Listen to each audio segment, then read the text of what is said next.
Kia's latest EV is this boxy three-row SUV called the EV9.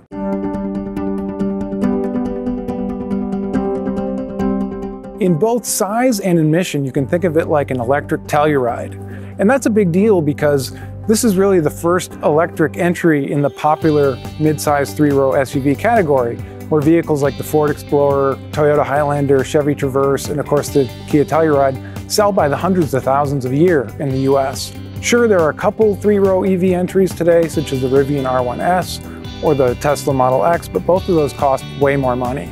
And yeah, the Model Y can be had with an optional third row, but it's tiny. The EV9 is an evolution of Kia's design language, a mix of sharp creases like you see in these triangular sections here that jut out from the bodywork, although they've been dialed back slightly from what was shown on the concept version of this car.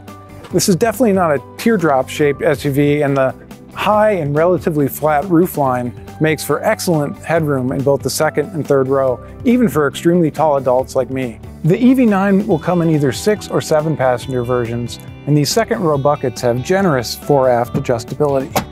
They can also swivel around to face rearward, a feature Chrysler minivans had once upon a time. The dash is pretty minimalist, and it has this dual screen setup for the gauge cluster and infotainment, with just a few physical buttons and knobs remaining. The EV9 also launches a new generation of infotainment for Kia, but they really haven't given us much information about that yet.